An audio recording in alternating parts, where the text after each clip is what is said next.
8월 30일 연중 제22주간 월요일 본기도.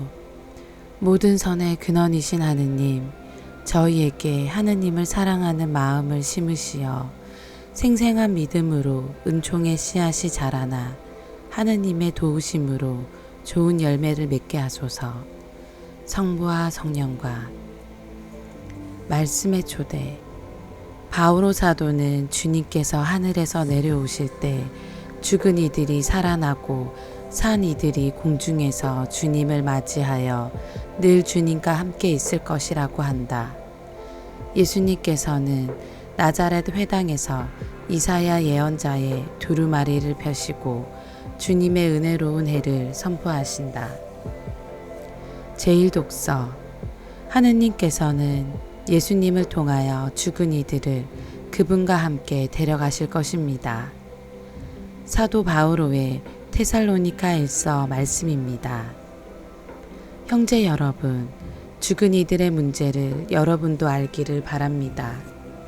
그리하여 희망을 가지지 못하는 다른 사람들처럼 슬퍼하지 말라는 것입니다. 예수님께서 돌아가셨다가 다시 살아나셨음을 우리는 믿습니다. 이와 같이 하느님께서는 예수님을 통하여 죽은 이들을 그분과 함께 데려가실 것입니다. 우리는 주님의 말씀을 근거로 이 말을 합니다. 주님의 재림 때까지 남아있게 될 우리 산 이들이 죽은 이들보다 앞서지는 않을 것입니다. 명령의 외침과 대천사의 목소리와 하느님의 나팔 소리가 울리면 주님께서 친히 하늘에서 내려오실 것입니다. 그러면 먼저 그리스도 안에서 죽은 이들이 다시 살아나고 그 다음으로 그때까지 남아있게 될 우리 산 이들이 그들과 함께 구름 속으로 들려 올라가 공중에서 주님을 맞이할 것입니다. 이렇게 하여 우리는 늘 주님과 함께 있을 것입니다. 그러니 이러한 말로 서로 격려하십시오. 주님의 말씀입니다. 하느님 감사합니다. 복음. 주님께서 나를 보내시어 가난한 이들에게 기쁜 소식을 전하게 하셨다. 어떠한 예언자도 자기 고향에서는 환영을 받지 못한다. 루카가 전한 거룩한 복음입니다. 그때 예수님께서는 당신이 잘하신 나자렛으로 가시어 안식일에 늘 하시던 대로 회당에 들어가셨다. 그리고 성경을 봉독하려고 일어서시자 이사야 예언자의 두루마리가 그분께 건네졌다. 그분께서는 두루마리를 펴시고 이러한 말씀이 기록된 부분을 찾으셨다. 주님께서 나에게 기름을 부어주시니 주님의 영이 내 위에 내리셨다. 주님께서 나를 보내시어 가난한 이들에게 기쁜 소식을 전하고 잡혀간 이들에게 해방을 선포하며 눈먼 이들을 다시 보게 하고 억압받는 이들을 해방시켜 내보내며 주님의 은혜로운 해를 선포하게 하셨다. 예수님께서 두루마리를 말아 시중드는 이에게 돌려주시고 자리에 앉으시니 회당에 있던 모든 사람의 눈이 예수님을 주시하였다. 예수님께서 그들에게 말씀하기 시작하셨다. 오늘 이 성경 말씀이 너희가 듣는 가운데에서 이루어졌다. 그러자 모두 그분을 좋게 말하며 그분의 입에서 나오는 은총의 말씀에 놀라워하였다. 그러면서 저 사람은 요셉의 아들이 아닌가 하고 말하였다. 예수님께서는 그들에게 이르셨다. 너희는 틀림없이 의사야, 내 병이나 고쳐라 하는 속담을 들며 내가 카파르나움에서 하였다고 우리가 들은 그 일들을 여기 내 고향에서도 해보아라 할 것이다. 그리고 계속 이르셨다.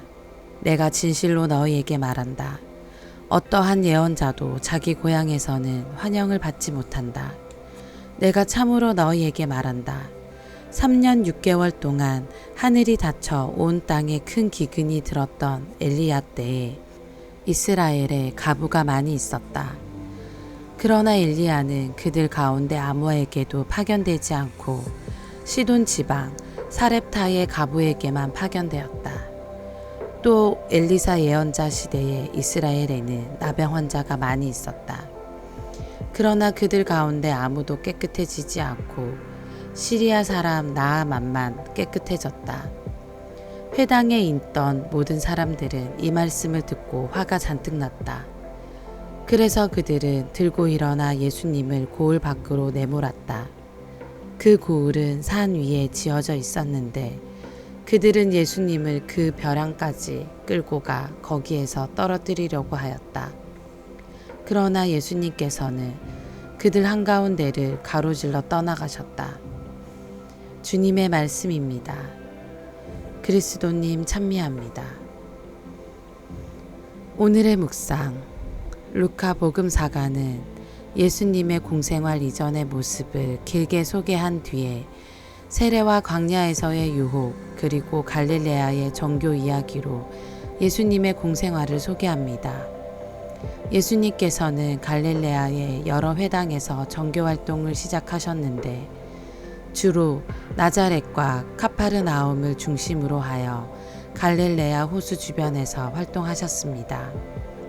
갈릴레아는 이스라엘에서 비옥한 곡창지대이지만 그곳 사람들은 대부분 소작인이어서 부자와 교육을 많이 받은 사람들에게 멸시와 천대를 받았습니다.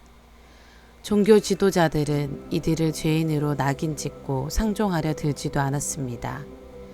예수님께서는 이렇게 이스라엘의 수도가 아닌 이방인의 땅, 아픈 이들의 땅인 갈릴레아로 가시어 복음을 전하십니다. 그런데 루카 복음에서 특이한 것은 성령에 대한 강조입니다. 예수님께서 세례를 받으실 때 하늘이 열리며 성령께서 비둘기 같은 형체로 그분 위에 내리셨습니다.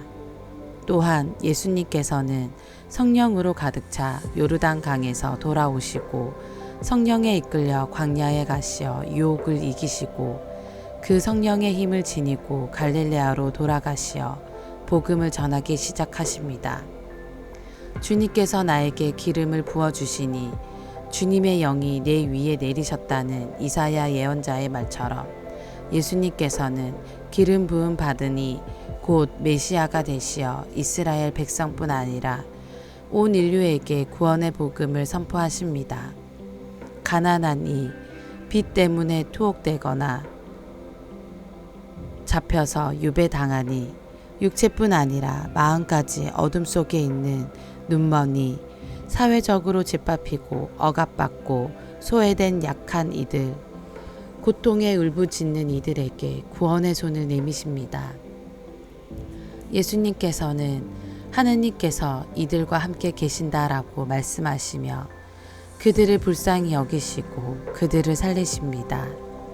이제 세례로 성령을 받은 우리도 아파서 울부짖는 이들에게 다가가 그들과 함께하고 그들을 살리고자 노력해야 합니다. 아멘.